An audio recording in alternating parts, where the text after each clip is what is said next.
Hablando, hermanos, de cómo debe de ser nuestro crecimiento. Usted sabe que en la vida, lo he dicho, en la vida natural, todos, cuando salimos del vientre de nuestra madre, hermanos, comenzaron a contar los segundos, minutos, horas, días, semanas, meses, años, décadas, siglos, ¿verdad? Pero nosotros como seres humanos, hermanos, no nos quedamos siendo bebés, no nos quedamos siendo niños, no nos quedamos siendo adolescentes, jóvenes, ni adultos. Llegamos, hermanos, a la vejez. No nos estancamos. Entonces, en el camino del Señor tenemos un nacimiento nuevo también. Y en ese nacimiento, hermanos, pues también nosotros debemos de tener el mismo proceso que tenemos en lo natural, lo tenemos que tener en lo espiritual. En lo natural, como le digo, crecemos, no nos estancamos, seguimos los días, las horas, los meses, los años están pasando y están haciendo efecto en nuestra vida, y usted lo sabe, ¿verdad? Entonces, ¿cómo sé yo que, hermanos, pues estoy entrando a la vejez? Pues miren mis canas, ¿verdad? Eso no le salen a los niños, ni a los jóvenes. Eso ya nos sale a los adultos de cierta edad o a veces no tan ya en la vejez. Hay unos en la etapa de adultos, pero es por ciertas razones. Y entonces hemos hablado qué está pasando con nosotros, cómo estamos. Nosotros debemos de ir hacia arriba, no vamos descendiendo, vamos ascendiendo, vamos evolucionando, necesitamos ir creciendo. Entonces, pero en nuestra vida física sigue, pero en nuestra vida espiritual, lamentablemente, sí podemos, hermanos, puede suceder una de las tres cosas en nuestra vida, ¿verdad? Podemos seguir creciendo, podemos estancarnos o podemos descender. En la vida natural usted no vuelve niño. Bueno, dicen que sí, ¿no? Después hay algunos, a cierta edad uno se convierte como un niño. Dicen, no sé, yo no sé qué de cierto eso sea. Pero si no es así, o usted a uno de 50 años, hermano, no lo ve que vuelva a ser niño. Entonces, en nuestra vida espiritual es aún más exigente que en la vida natural, porque en la vida natural usted la va a vivir en su cuerpo 80 años, dice la Biblia que 70, 80 años, está bien. Ya más, pues Dios le ha bendecido, tal vez ha honrado a su padre y a su madre, y por eso es de que, yo creo que por eso, hermanos, nuestros padres y abuelos vivieron más tiempo que nosotros. Yo mire, a veces veo en Facebook, porque muchos que tengo son amigos de mi pueblo, y que se murió fulano, y que se murió fulano, y digo, ¿todavía estaba vivo? Pues todavía estaba vivo, hermanos. Entonces yo digo, yo tengo casi 50, voy a cumplir 53, y digo, pues ¿cuántos tenía él entonces? Y me sorprende, porque yo en ese tiempo ya estas personas eran adultas. Pero ¿dónde estará el secreto? Bueno, nosotros el secreto se lo atribuimos a que comían más sano, la comida no era como la de ahora, y que no sé qué, que aquí, que allá, y sí, puede ser. Pero yo creo que no, fíjese. No estoy diciendo que así es. Entiéndame bien, por favor. Pero yo creo que estas personas, hermanos, vayan a sus casas, y si no están, ahí estuvieron sus padres. O si estuvieron en otra casa, ellos siempre cuidaron de sus padres. ¿O no? Nuestros hermanos, abuelos, padres y los abuelos de nuestros abuelos, hermanos, ellos fueron los que cuidaron de sus padres. Y la Biblia dice, honra a padre y a tu madre. Y si lo haces, ¿qué hace? Dios te va a bendecir con largos días. Es una bendición. Y entonces cuando usted lo hace, hermanos, ahí está el resultado de hacer lo que el Señor nos dice. Y entonces hay una bendición. Pero entonces nosotros, hermanos, lamentablemente no tenemos esa misma, no sé cómo llamarle, que tenemos en lo físico, donde siempre, hermanos, vamos a ir creciendo, tenemos que salir de niños, tenemos que salir de adolescentes, entramos a jóvenes, ya de jóvenes entramos a adultos y de adultos a nuestra vejez.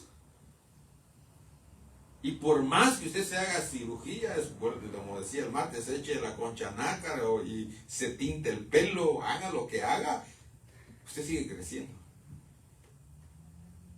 Las arrugas no siguen creciendo. Pero en lo espiritual. Entonces, a lo que iba, era de que ahí vivimos 80, 70, 80 años, 100, 115 he oído que algunos viven, y hasta ahí llegaron. Pero en la vida espiritual, hermanos, no son 120 años, ni son 1000 años, es una vida eterna. Y entonces para llegar a esa vida eterna, dependiendo de dónde queremos estar, necesitamos que haya un crecimiento. Y por eso desde que hace tiempo miramos acerca de lo que, cómo el Señor Jesucristo, hermanos, nació igual que nosotros, nació como un niño. Pero dice Lucas 2:50 en adelante que Él crecía. Primeramente dice, se sujetaba, crecía en sabiduría, en gracia y en madurez. Hubo un crecimiento. Y todo lo que el Padre había establecido para que Él hiciera, lo hizo. Volvió Él, se estancó el Señor Jesús, iba descendiendo, iba, en vez de ir creciendo, iba para abajo. No, iba evolucionando. Iba creciendo, iba haciendo lo que tenía que hacer.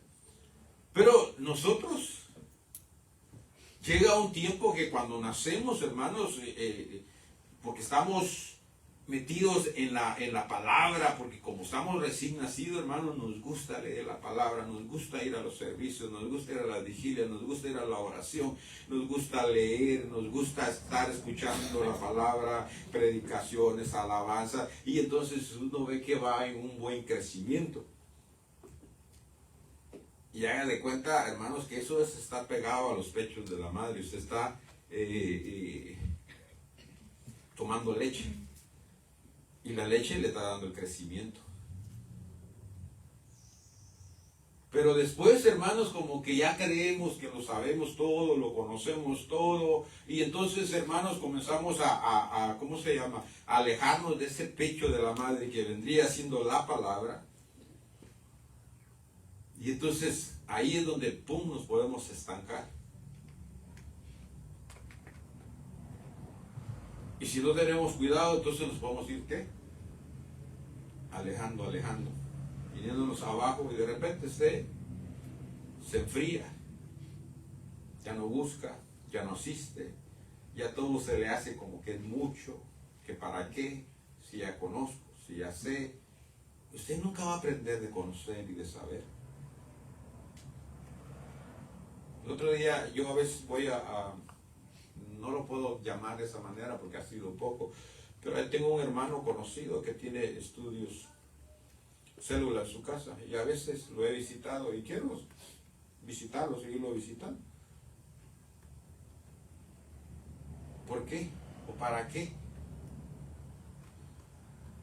Porque uno nunca para de aprender. 2 palabras que aprenda en ese día que no conocía, hermanos, ya la hice. Y tengo mis necesidades, mis actividades que hacer. Tengo que meterme a buscar, tengo que meterme aquí, allá y eso. Y entonces, pero él me decía, y le digo, quiero ir porque algo aprendo de usted. Y eso me puede ayudar a mí a ir creciendo, no quedando. Pero el problema es de que nosotros llegamos a una etapa donde creemos saberlo todo, conocerlo todo, y entonces, hermanos, pues ya no buscamos, ya no hacemos lo que tenemos que hacer, ya no buscamos esa fuente pues que nos da el crecimiento para seguir creciendo. Mire, yo más o menos hablo un poco de inglés, pero sé que mi acento es malo. Y entonces cuando oigo frases que no me las sé, les tomo una foto y ahí las tengo para repetirla y aprenderme. En mi pronunciación trato de irla perfeccionando cada vez que hablo. Estoy pendiente a irlo mejorando. ¿Por qué? Porque quiero hablarlo bien. No digo con lo que sé, ya me entienden, ahí está bien, que no sé qué, no. ¿Para qué? Si lo puedo hablar mejor, mejor. No nos conformemos, porque ese es el problema. Cuando nos conformamos, ahí es donde nos quedamos estancados, hermanos. Entonces, venimos hablando de heredar el reino. Y le he dado todos los textos donde dice quiénes heredarán el reino. ¿Cómo se hereda el reino? Usted no puede heredar algo si no lo busca. Por eso el Señor dijo, buscad primero el reino, su justicia. Y después dice, ¿quiénes heredan el reino? Lo leímos. ¿Quiénes son los que heredan el reino de Dios? Los mansos. Ok. ¿Quiénes más? Ok. ¿Quiénes más? Ay, hermanos, ¿qué pasó? ¿Ah? Los justos. Ok. ¿Quién más? Nosotros. Pero necesito la palabra más. Los hijos. Los hijos. ¿Se le olvidó el texto? Los hijos heredan el reino de los cielos. Usted es hijo. Pero si no lo busca, va a ser como el hijo pródigo. Sí pertenecía a una casa, sí era hijo, pero ¿dónde estaba? ¿Dónde se encontraba? Entonces, hay ciertas cosas, hermanos, que necesitamos nosotros entender, conocer, practicar, vivir. Acuérdense que no solamente tenemos que dar la estatura del varón perfecto, tenemos que dar la imagen del Hijo. Tenemos que parecernos a Él. Tenemos que no parecernos, ser idénticos a Él. Ese es el molde. En otras palabras, el Señor dejó un molde y entonces ahí nos ponen a nosotros y haga de cuenta, si es en la cruz, póngale que en la cruz. Y a cierta distancia quedaron los clavos. Y entonces sus manos todavía no llegan ahí, tienen que llegar. Porque cuando llegan y caen en el mismo agujero del clavo, entonces podemos decir que quedamos en el mismo lugar que el Señor Jesús. Y eso no lo digo yo, eso lo dice la palabra. Por eso dice que a la imagen y a la estatura de su Hijo. Pero todo depende, hermanos, todo viene por la... Yo le llamo una enseñanza errónea, y puede ser que esté equivocado. Yo le llamo una enseñanza o una prédica errónea, donde se nos enseña de que recibamos al Señor Jesucristo y que somos salvos y que la salvación es gratis. Y yo estoy de acuerdo de que cuando se le está evangelizando a alguien nuevo, sí que esa sea tal vez la manera de predicarles. Pero por eso fue que el Señor después dijo, pero es que fíjese, es que si no se contradice lo que el Señor nos dijo que hiciéramos. Porque el Señor Jesús no dijo, vayan, el Señor Jesús dijo, ir y predicar, ¿verdad? Entonces, la prédica, pero después dice, y háganos discípulos. y enseñándoles. Entonces, en la prédica usted no puede enseñar allí porque, hermano, necesitaría mucho tiempo. La persona no está lista, no está equipada, no es el momento preciso para absorber lo que necesita. Y entonces, no, pero después, sí. Después sí necesitamos. Y entonces, ¿qué pasa? Entonces, como decimos que, hermanos, recibimos al Señor Jesucristo y que ya somos salvos, y que nuestra salvación fue gratis, yo creo que hasta cierto punto puede hacer que esto sea lo que nos perjudique y nos estanque. Como ya somos salvos, pues ¿para qué hago? ¿Para qué voy? Si ya soy salvo. Es como que le diga, usted tiene $1,000,000 en el banco y le dan su tarjeta. ¿Para qué va al banco? Si tiene la tarjeta. Vaya donde quiera, mete la tarjeta, paga, saca dinero, no necesita ir al banco. Pero si le digo que tiene $1,000,000 y cada vez que usted necesite dinero tiene que ir al banco, pues allá es diferente. No es lo mismo. Y entonces, como eso es lo que nos enseña, pues nos quedamos allí estancados y no crecemos. Tenemos un problema dentro de la iglesia, porque, hermanos, en el liderazgo no se nos enseña, hermanos, lo que es el liderazgo, lo que es ser siervo. Y yo entiendo de que ser líder, hermanos, es ser un siervo. Y ser un siervo es seguir a Jesús. Pero no de la manera en que lo seguimos, sino tomando su cruz, negándonos a nosotros mismos. Porque como seguidores, sin tomar la cruz y sin negarnos a nosotros mismos, es fácil. Porque en cualquier momento que algo suceda, no hago, no digo, no voy, ya. Pero al negarse usted mismo y al tomar su cruz, cuando vienen los insultos, cuando vienen las tentaciones, cuando vienen los problemas, ¿qué hace entonces? ¿Sale corriendo como los discípulos? ¿O dice, ya me cansé, ya estoy aburrido, ya estoy harto? Porque sí sucede. Yo escucho a muchos, ya me cansé. Y no lo culpo. Hay ciertas cosas que ya me cansé también. Pero me acuerdo quién soy y qué es lo que se requiere. Y digo, no me puedo cansar. No puedo decir lo mismo que los demás dicen. No puedo hacer lo mismo. Y entonces vuelvo nuevamente.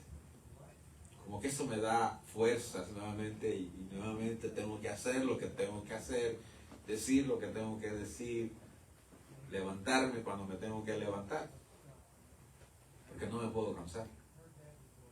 Si tomé la cruz, en el camino, hermanos, hubieron burlas, escupidas, bofeteadas, cansancio, se cae, se levanta, se vuelve a caer. La palabra dice que el Señor Jesús, en el camino de donde fue juzgado hacia la cruz, se cayó. ¿Verdad? Y alguien más tomó su cruz por un rato. Y se tuvo que levantar y tuvo que seguir caminando. Y entonces,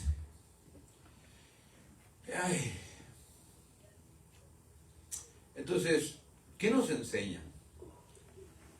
Voy a entrar a esto, no era en sí lo que quiero enseñarles, pero sí necesito que lo entendamos y que lo conozcamos, o lo tengamos en mente, pues. que ser salvo no es solamente recibirle. No es solamente hacer la oración que nos dice que hagamos de fe y pum, y ya es todo. Somos salvos. Yo no lo creo de esa manera. No lo creo así. Yo creo, hermanos, en las obras. Creo en el servicio. Y, pues claro, en esto alguien me va a decir, alguien que me esté escuchando, o usted mismo me puede decir, ¿cómo así, hermanos? Que no es solamente creerlo, que no es solamente confesarlo, sino que también se requieren obras.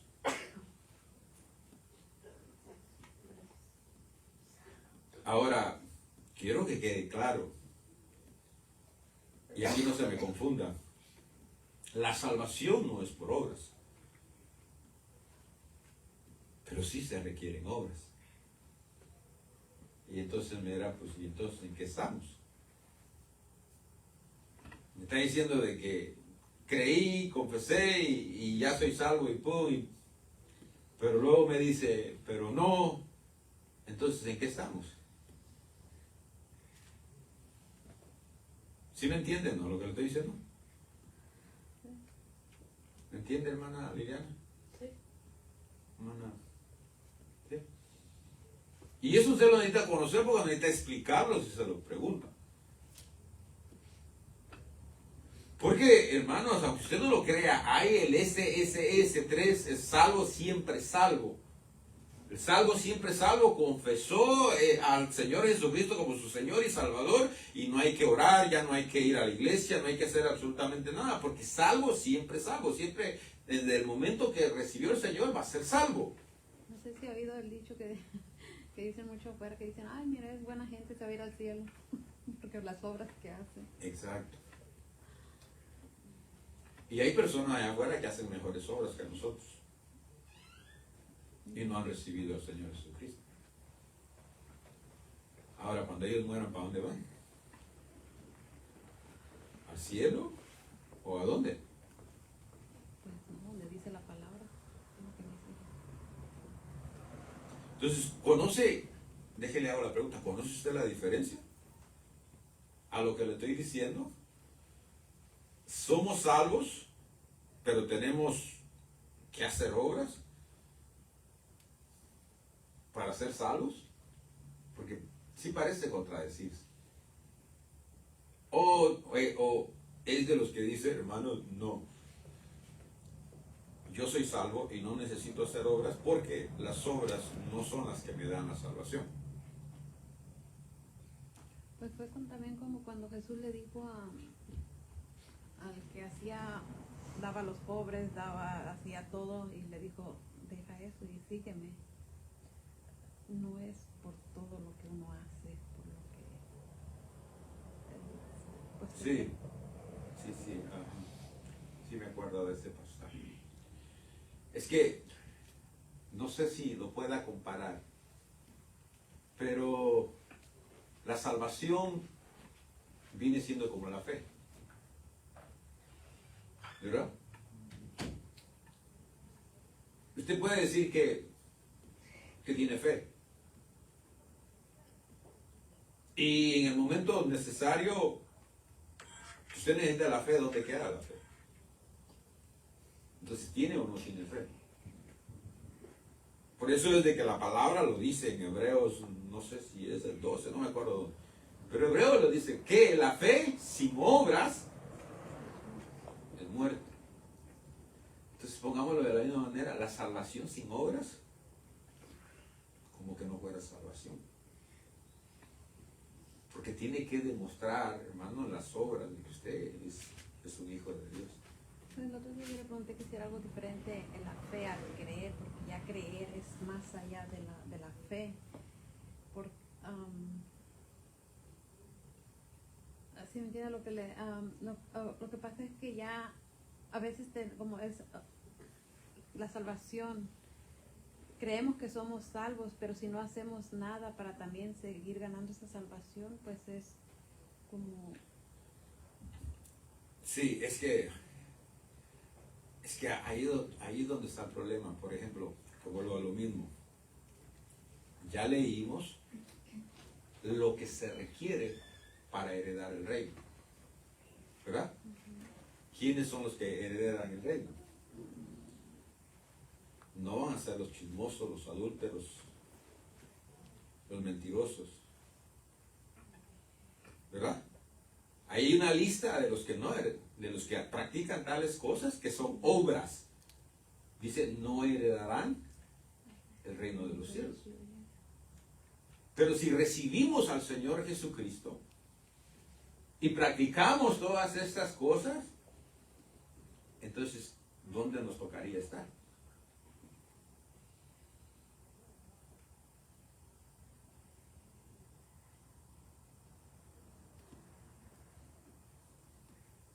¿Sí me explico? ¿Se acuerdan de los versículos? Tienen que ser los de donde nos dice quiénes son los que heredan el reino de los cielos. Pues fue en Gálatas, ¿no? Gálatas, que era 5, se los di. ¿Ustedes tienen los apuntes? 5:15. ¿Qué dice?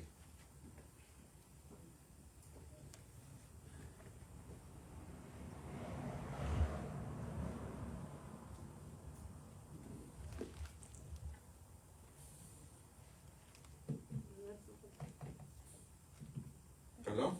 Creo que este fue el día del martes, que decía el 15, pero si os movéis y os coméis.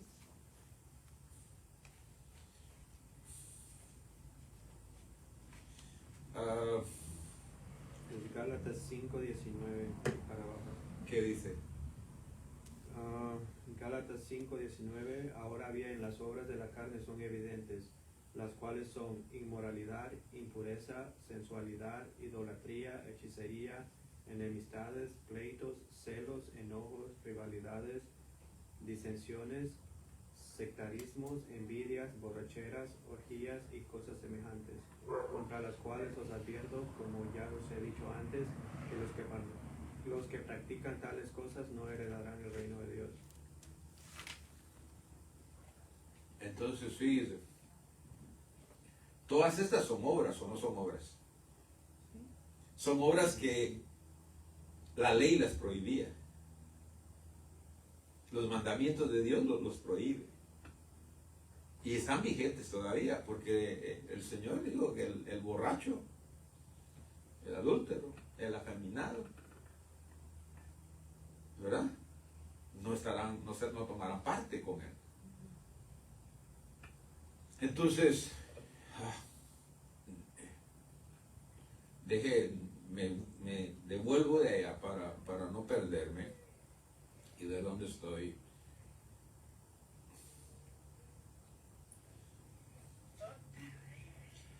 Entonces, si no practicamos estas cosas, hermanos, o sea, que estas cosas ya no deben de estar en nosotros, no debemos de practicarlas, y como les dije, son obras, esas son obras. Entonces, ¿qué sucede? Entonces, al ser salvo, hermanos, al recibir la salvación no automática, todas estas cosas se nos fueron quitadas, ¿o sí? ¿Se le quitaron a usted lo mentiroso, si era mentiroso? Cuando recibió al Señor. No. Esa es una obra que hasta ahorita usted tiene que seguir, hermanos, tratando de, cuando está a punto de decir una mentira, la digo, no la digo, si la digo el Señor me va a castigar. Y a veces dice, ay, la voy a decir. Es una mentira blanca y la suelto.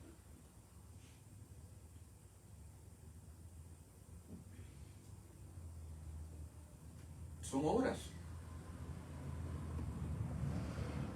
que ya no tenemos, que el amor es una obra.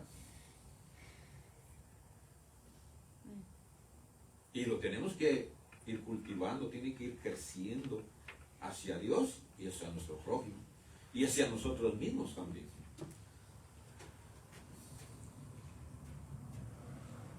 Entonces van a haber personas que le van a decir, no hermano, o de repente usted va a escuchar otra prédica y le va a decir, hermano, la salvación no es por obras.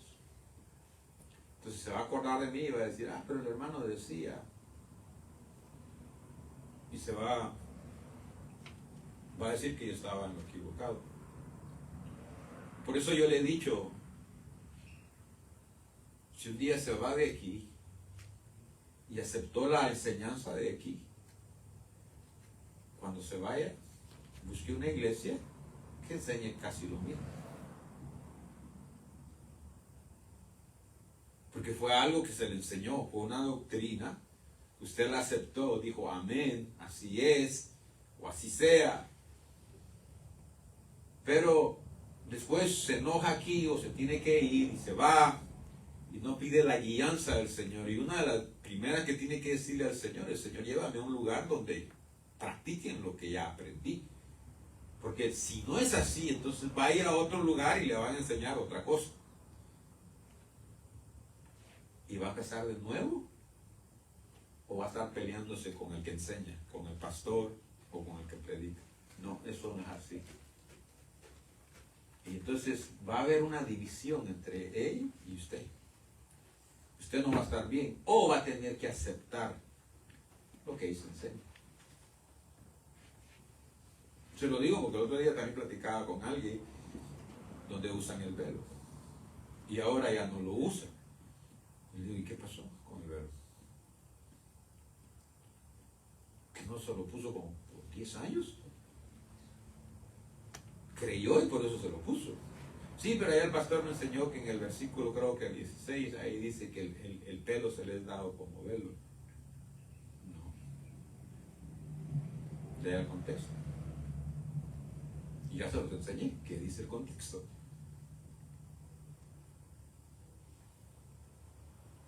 Entonces ahora ya no lo usan.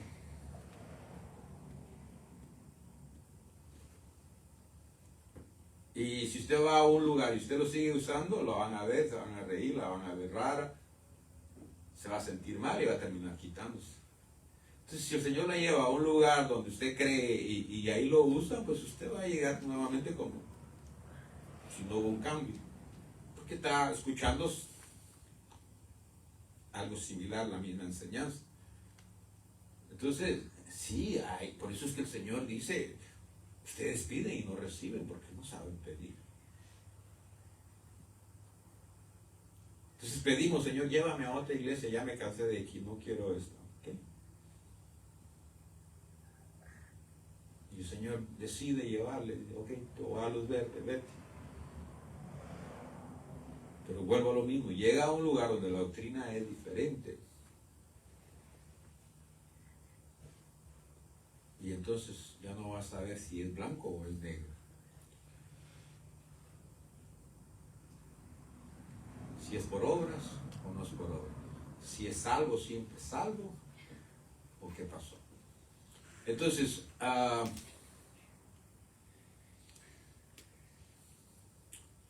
déjeme ir, entonces vamos a Efesios 2:8.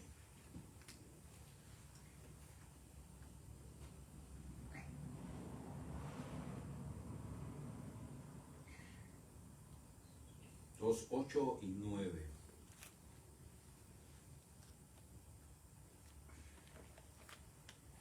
Amén. Porque por gracia sois salvos por medio de la fe, y esto no de vosotros, pues es don de Dios, y no por obras, para que nadie se gloríe. ¿Ok? Entonces, cuando yo digo, hermanos, que la salvación no es por obras,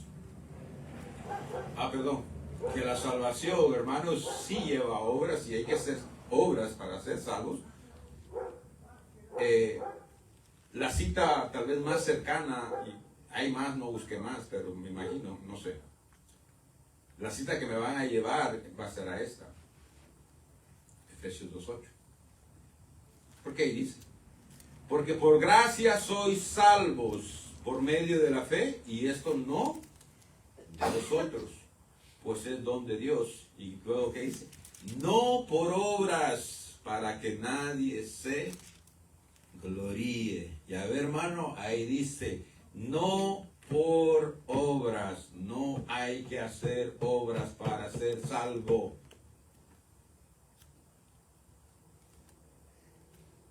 Me dirá, ya ve, hermano, no por obras. Yo le digo, ¿ya ve qué? Usted me va a decir, ya ve, ahí dice, no por obras. Pero también hay un versículo que dice que sin obras La fe es muerta. algo.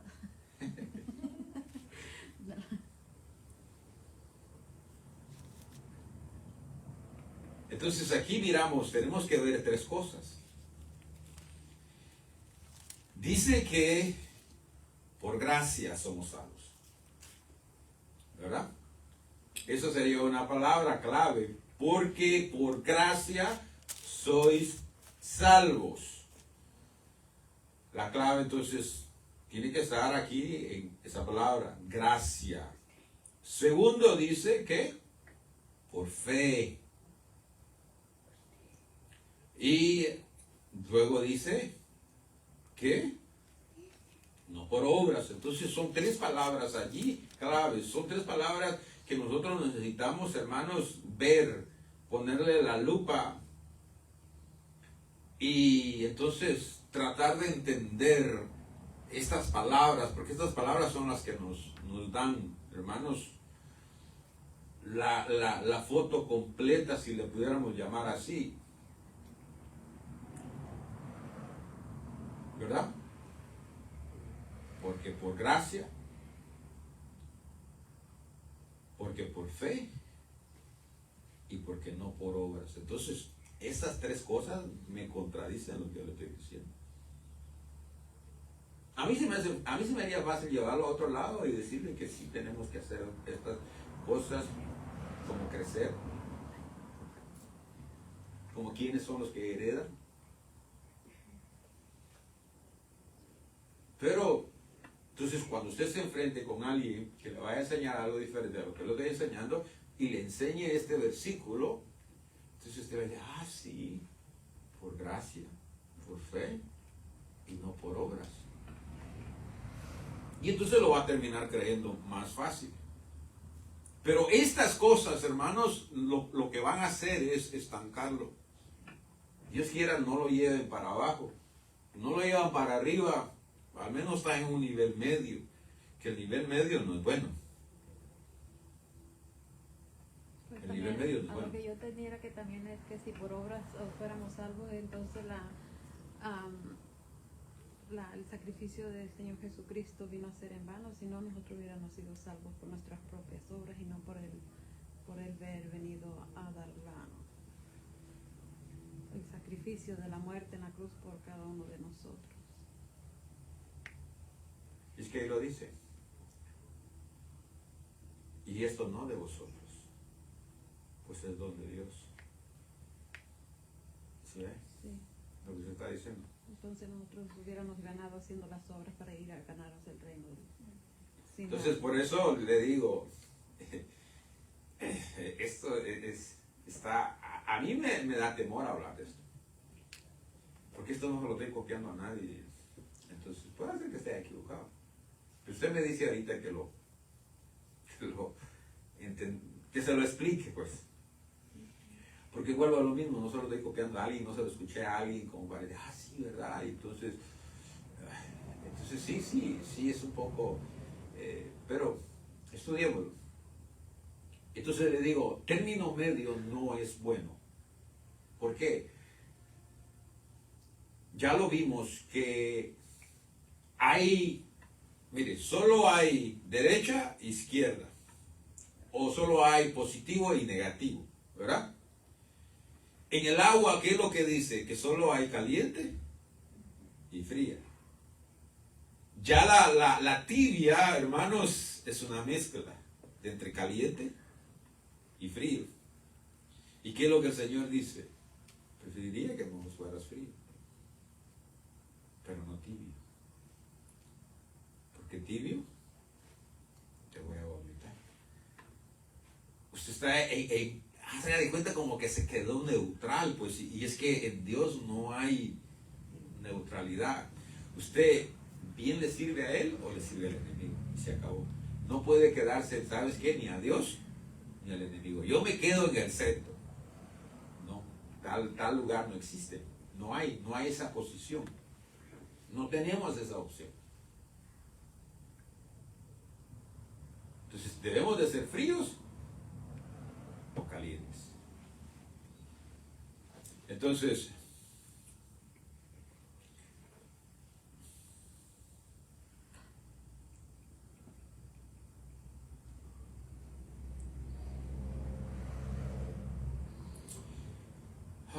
ok.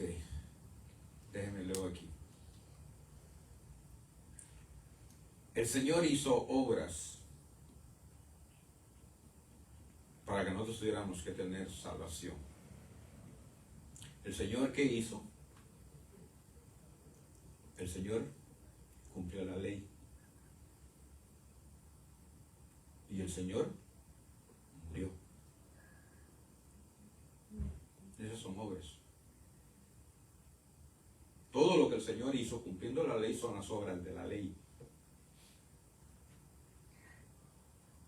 El morir es obra de la ley. El que pecare, el alma que pecare, esa morirá. Es la ley de Dios. Es la sentencia de Dios. ¿O no? Y le voy a dar el texto. Ahí está. Romanos 3:20. Déjale doy el texto.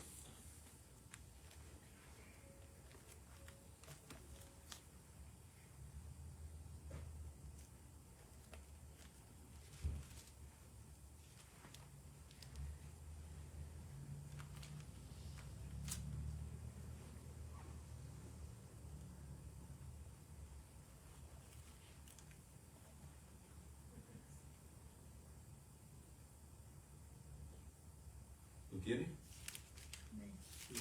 ¿Qué dice?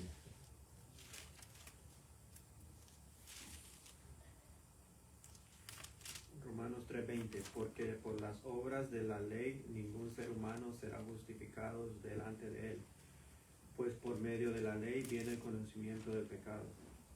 Ok. No sé si más adelante tengo otro donde habla, si no se lo voy a buscar, o había a continuación. Pero entonces, ¿qué pasó? Ahí dice, ya que por las obras de la ley ningún ser humano será justificado. Entonces, ¿qué pasaba en el Antiguo Testamento? En el Antiguo Testamento usted tenía que hacer obras para poder estar bien delante de Dios. ¿Cuáles eran las obras de la ley? Eran 613 y 10 que nosotros decimos que tenemos en las tablas.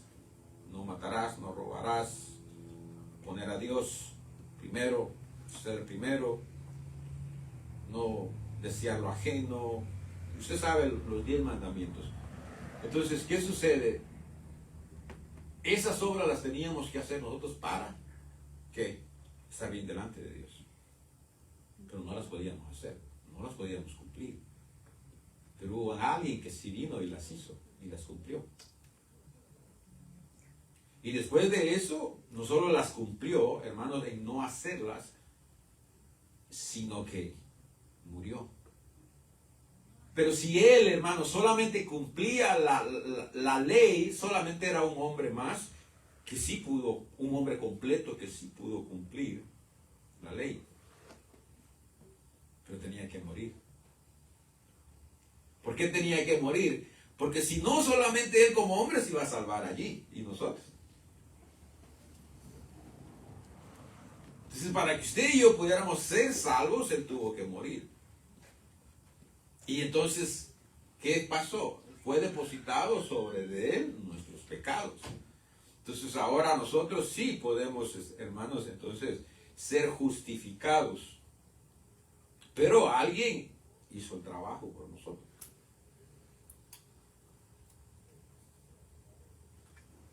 Entonces,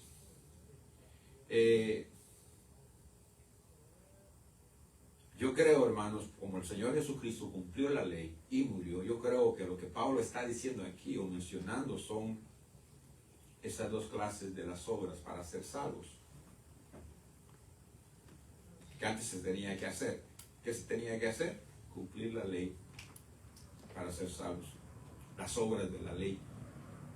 Esa era lo que se tenía que hacer para nosotros poder estar bien, estar en paz con Dios.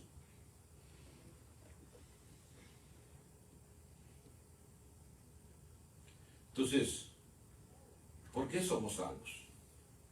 ¿O cómo es que somos salvos? Somos salvos por amor, primeramente. Por gracia, por fe, ¿verdad? Pero primeramente por amor, porque Juan 3:16 lo dice. Porque de tal manera amó, ¿verdad? Y entonces ya leímos ahora el versículo, Efesios, donde dice que por gracia y por fe, ¿verdad? Ahora, entonces, veamos las palabras que le dije hace un rato. ¿Qué significa gracia?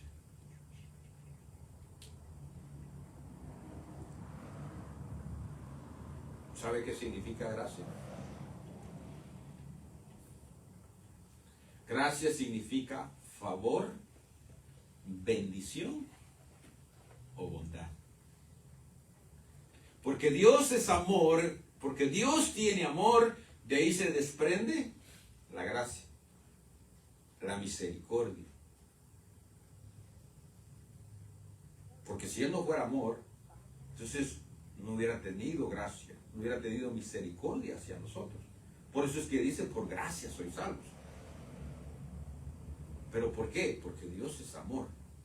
Y entonces alguien que ama no quiere el mal. Pongámoslo entre nosotros. Si usted ama a su hermano, no le va a desear la muerte. No va a desear que le vaya mal. No va a querer verlo destruido, acabado. ¿O sí? Si eso es lo que usted quiere ver de su hermano, quiere decir que en usted no hay amor.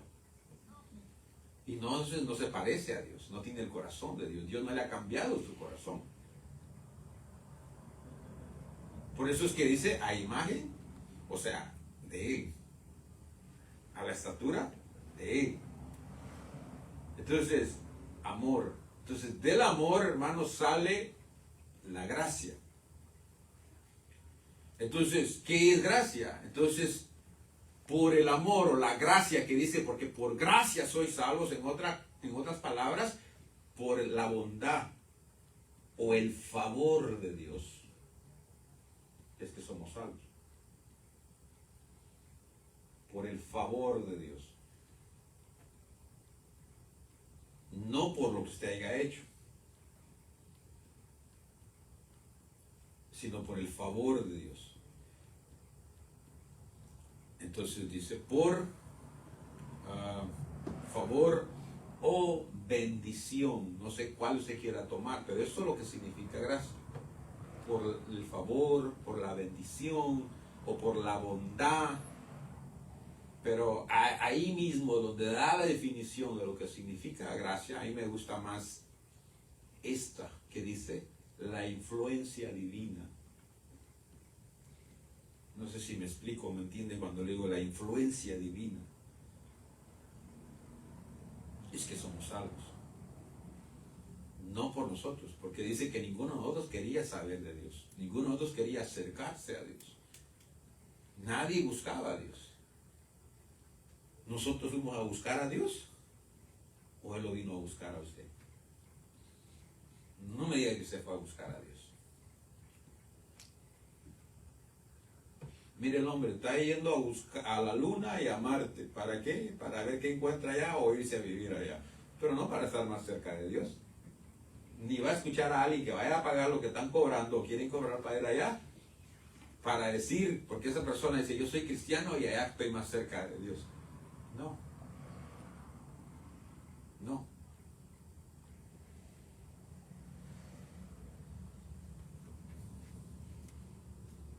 Y entonces, Dice, por gracia sois salvos, por fe sois salvos, de acuerdo al versículo que leímos. Y entonces me dirá, hermano, siga leyendo. Ahí dice, y esto no de vosotros, pues es don de Dios, ¿verdad?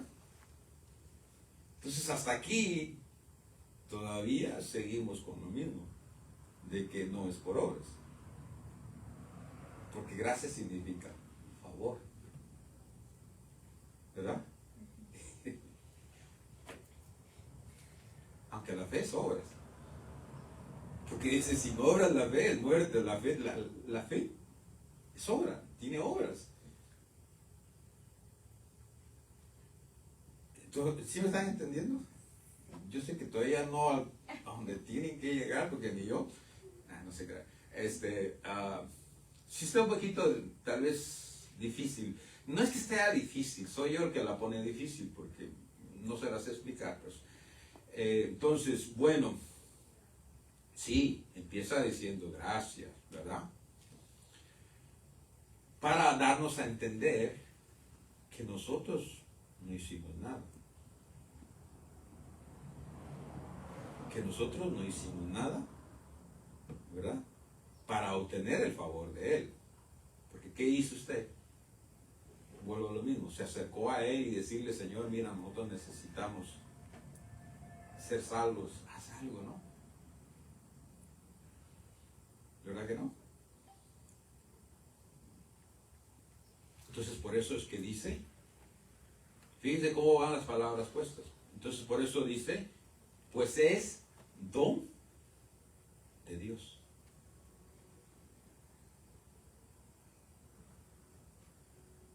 Ahora usted me dirá, hermano, pero la palabra don significa algo regalo, gratis. Algo que Dios da. ¿Verdad? Sí sabe, ¿verdad? Lo que la palabra don en sí significa.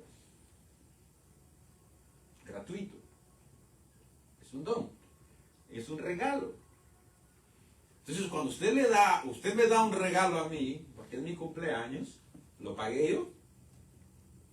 Al menos si me lo haya dado mi esposa, ¿no? Puede hacer, pero ni aún así, porque cuando ella me da algo, ella va a trabajar y me lo regala. Pero lo pongo de ejemplo para que entendamos. Entonces, pero aquí dice, entonces, pero es un don de Dios. Y entonces, sí,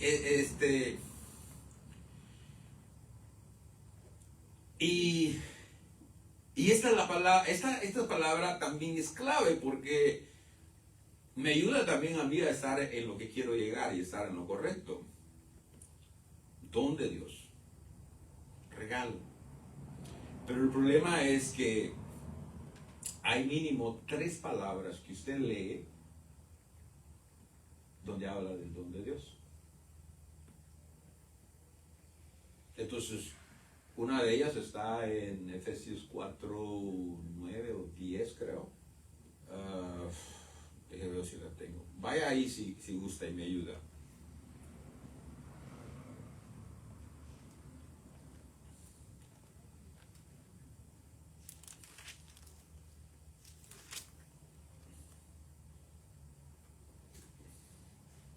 Yo le ayudo ahorita también. Efesios.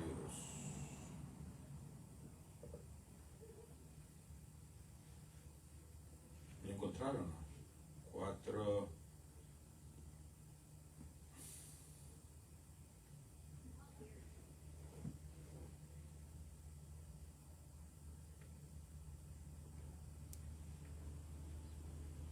En el 7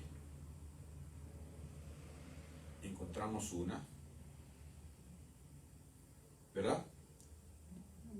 ¿Sí está en su Biblia? El 7 dice, pero a cada uno de nosotros nos fue dada la gracia, conforme a la medida del don de Dios. Entonces, mire, fíjese, en este texto van 2 palabras que estaban en aquella. Gracia y don. ¿Sí ve cómo van juntas? Aquí don significa Dorea, gratificación. ¿Ok? Pero si seguimos leyendo, el 8 dice, por lo cual dice, subiendo lo alto llevó cautiva la cautividad y dio dones a los hombres. Nuevamente encontramos la palabra don. Pero ya aquí la palabra don ya no es dorea. La palabra don aquí es toma, que significa da vida, presente. Entonces aquí encontramos nuevamente, ¿verdad? ¿Qué hizo el Señor aquí? En una es dorea y en una es don. Entonces, cuando aquí en el 8 dice, por lo cual subiendo lo alto nos llevó cautiva la cautividad y dio dones a los hombres, sí está diciendo de que nos dio regalos. Pero hay algo que necesitamos entender, porque aquí usted dice, hermano, ya ve, ahí dice que es un regalo. Sí, es un regalo y quiero que doma es un regalo, es algo gratuito. Allá era dorea, ok. Entonces, no, las palabras no son las mismas y no tienen el mismo significado. Entonces, si usted sigue leyendo abajo, donde dice, y dio dones en el 8 en adelante, está viendo de que ahí vienen entonces los llamados que el Señor dio. Entonces, ese regalo el Señor se lo dio a hombres, sí.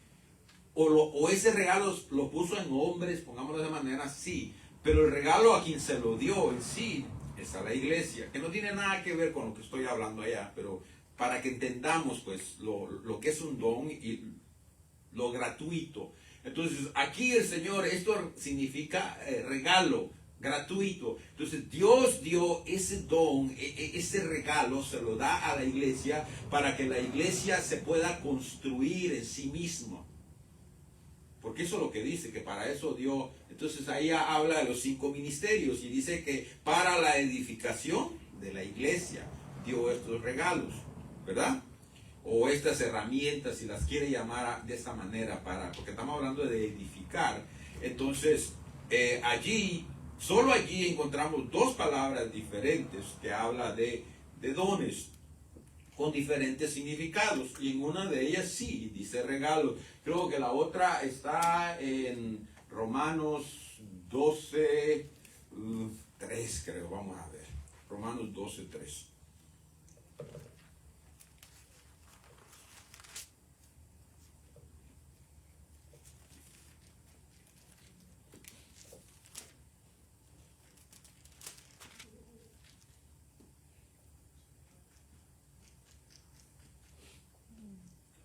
Vamos a leer desde el 1, a ver dónde lo encontramos. Está entre vosotros que no tenga más altos conceptos del sí que debe tener, sino que piense sí en conducta conforme a la medida de fe que Dios repartió a cada uno. No está don ahí, ¿o sí? El 4 dice, pero de la manera tenemos muchos miembros, pero no todos miembros de la misma función. El 6 dice que teniendo diferentes dones. Ok, entonces el 6, aquí ya no es dorea ni es dogma. Aquí es carisma. Entonces fíjense, cuando leemos aquí en Efesios, al menos está en el mismo capítulo, aunque están en diferentes versículos, tenemos 2 palabras que son don y están significando algo diferente. Aquí tenemos la palabra don nuevamente y significa también algo diferente. Entonces, el problema es ese, que cuando nosotros leemos como en nuestro idioma, no dan el significado, sino que solamente la palabra, entonces no le podemos agarrar lo que necesitamos para aplicarlo en el texto que estamos leyendo, porque para nosotros el don nos está dando el mismo significado que tal vez nos dieron la primera vez y nos quedamos con ese significado. Entonces, por eso es de que no podemos hacer la diferencia cuando debemos. Entonces, aquí como carisma es más que todo, se traduce más como a la capacidad que Dios le da a uno para poder llevar a cabo algo. ¿Por qué? Porque acuérdense, aquí está hablando de dones, y aquí está hablando el don de ciencia, el don de fe, el don de sanidad y todo eso. Eso es algo que viene, que es algo extra que está en usted. Tiene que haber esa intervención divina, pues, esa manifestación del Señor, o ese, no sé cómo exponérselo, ese extra que va a estar en usted que no está en su hermano, para que usted pueda llevar a cabo esa función. Entonces, ¿por qué? Porque es necesario que haya esa diferencia, porque si ya nos la dieran a todos, pues todos pudiéramos hacer lo mismo. Pero cada quien tiene cierta capacidad para poder hacer, y que le guste tener la fuerza y tener la resistencia también, pongámoslo de esa manera, para poder llevar a cabo su función.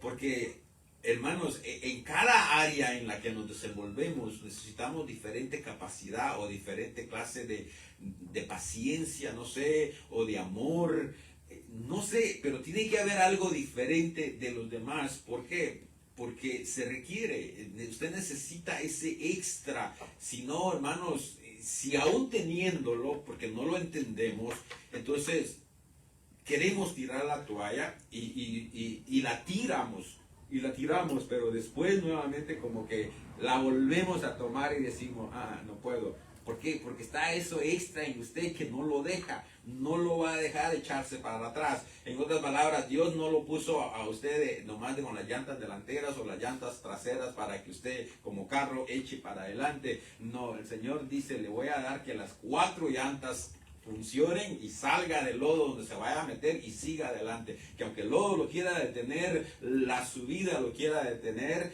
no va a poder, porque es un 4x4 y boom, se va a subir cuando las active. Entonces es algo que requerimos, que se necesita. Entonces dice, entonces, si analizamos, entonces allí sería la palabra presente, ¿verdad? En dogma, presente. En otro se llama capacidad. Entonces, pero cuando leemos Efesios, con el que empezamos, que era Efesios, ¿qué? 3:2, 8, perdón. Efesios 2:8, volvamos a Efesios 2:8.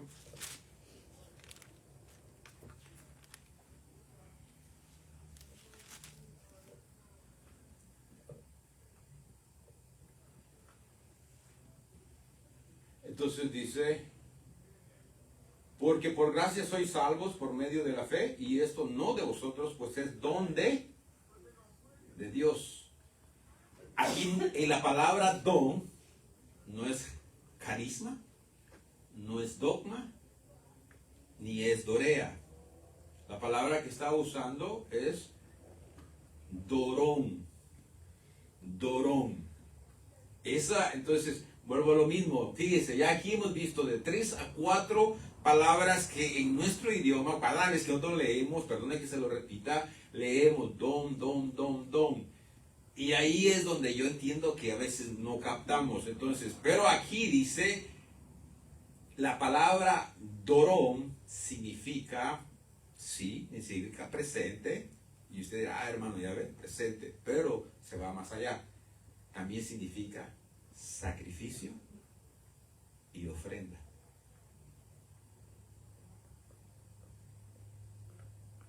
Sacrificio y ofrenda. Que aunque también, porque casi vienen de la misma raíz, entonces también significa presente. Entonces, cuando leemos allí ese versículo, el 8, y dice, pues es don, vámonos atrás, porque ahí es donde me gusta un poquito, y esto no de vosotros, me gusta esa frase, no sé por qué, pues es don de Dios. Y por eso después dice, no por obras para que nadie se gloríe. Entonces, usted dice, entonces como usted entiende que la palabra, hermanos, don significa regalo, y como solo se quedó con regalo, entonces usted dice, ya hermano, pues dice que la salvación es un don de Dios, es un regalo de Dios, entonces no tenemos que hacer nada para ser salvos. Pero si le aplicamos entendiendo los otros versículos, o entendiendo el sacrificio, la vida y la manera en que el Señor Jesucristo vivió, yo ya no le aplicaría, eso lo dejo a ustedes entiendan, yo ya no aplicaría la palabra don, regalo. ¿Sí me entiendes? Yo aplicaría la palabra sacrificio, porque dice, esto no es de vosotros. En otras palabras, está diciendo, quien cumplió la ley y quien murió no fueron ustedes. Fui yo. Sí, me explico. Sí, me entiende. Entonces, ahí yo ya no, sí puedo aplicar la palabra gratuito, un regalo, sí se puede. Pero no es, hermanos, es que mire, es una línea un poquito difícil de yo explicársela, perdóneme. Porque dice, es don de Dios. Entonces, en otras palabras, dice, fue por mi sacrificio que ustedes son salvos. Y usted dirá, no, pero vuelvo a lo mismo, entonces todavía no entiendo, no veo dónde haga la diferencia tal vez.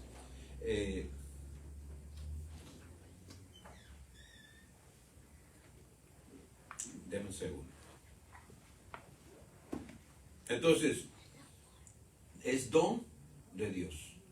¿Quién o sacrificio? ¿Quién hizo el sacrificio? Dios. ¿Quién murió por nosotros?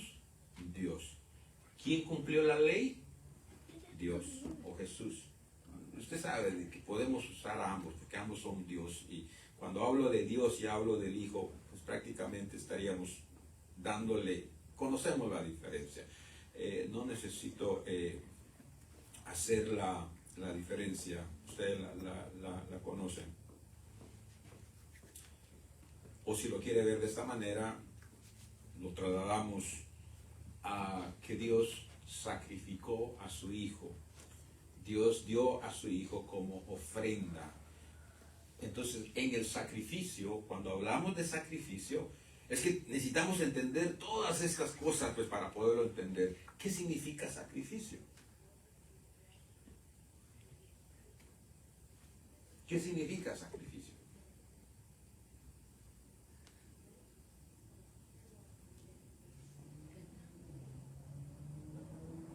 Ofrenda. ¿Qué? ¿Pero qué es una ofrenda?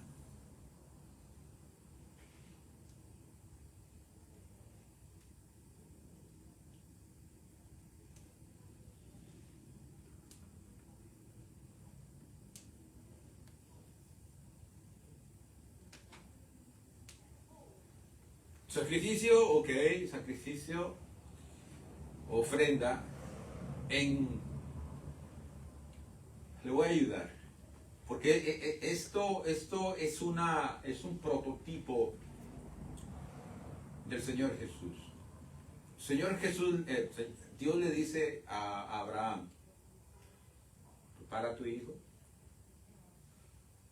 y dámelo en una ofrenda, en un sacrificio. ¿Verdad? ¿Saben? ¿Se acuerdan del pasaje? ¿Verdad? ¿Qué hace? Le dice, dale y yo te voy a mostrar dónde va a ser. Camino de 3 días. Comienzan a caminar.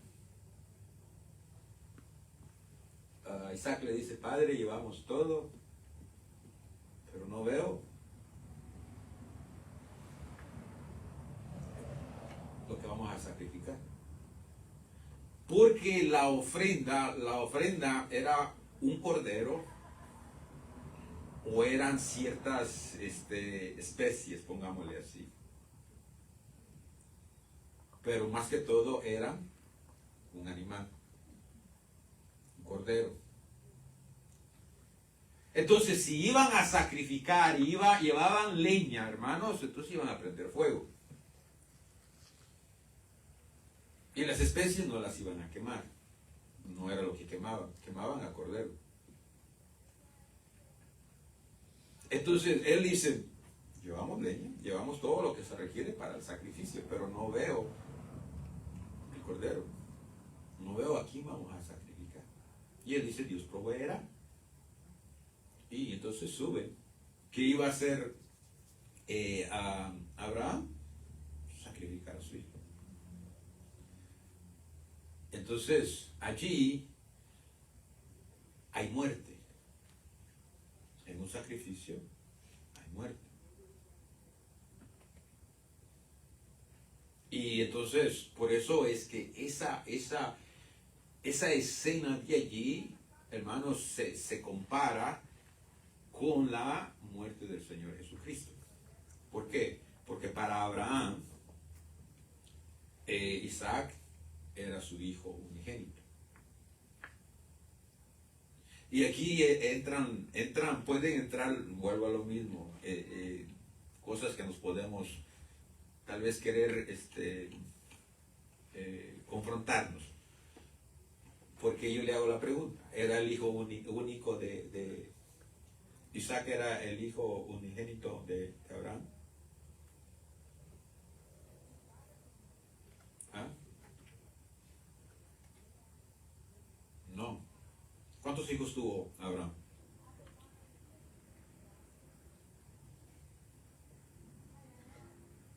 ¿Quién más fue hijo de Abraham?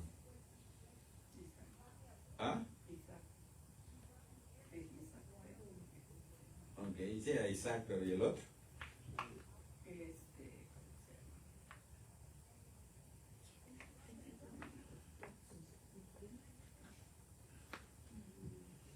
¿Cómo se llamaba el hijo del esclavo?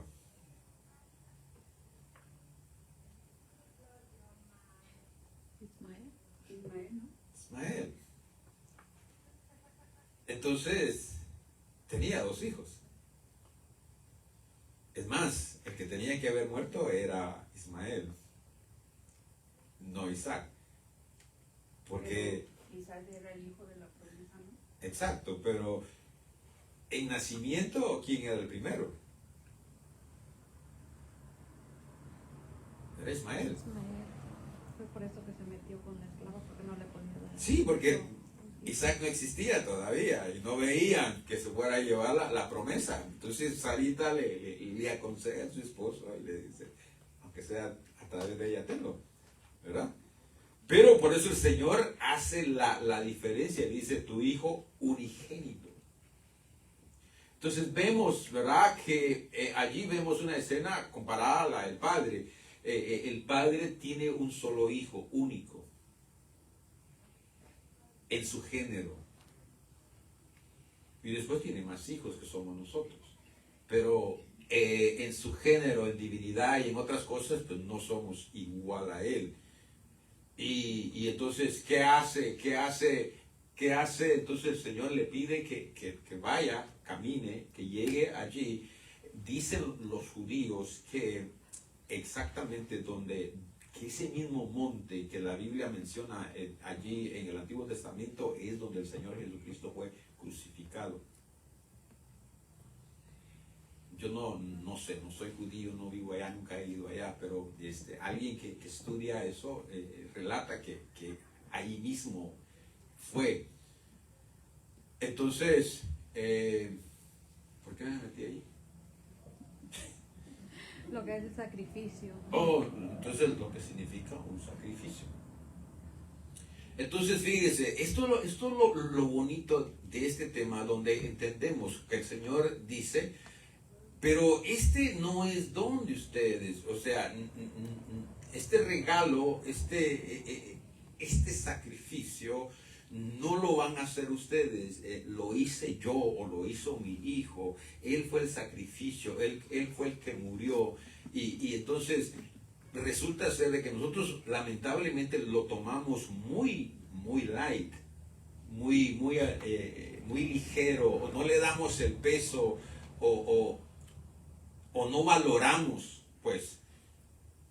Porque, mire, haber cumplido solamente la ley para el Señor Jesucristo, yo creo de que no hubiese sido un problema y ni le hubiese causado dolor,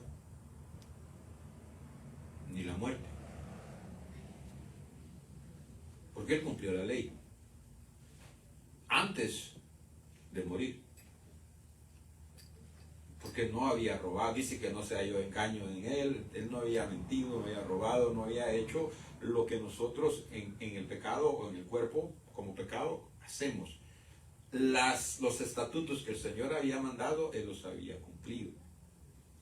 Pero entonces lo tomamos muy ligero porque decimos, cumplió la ley, Él murió, pero usted sabe, hermanos, de que no, la vida no se acaba a la hora de que cerramos nuestros ojos, o en otras palabras, cuando nosotros morimos. ¿O sí?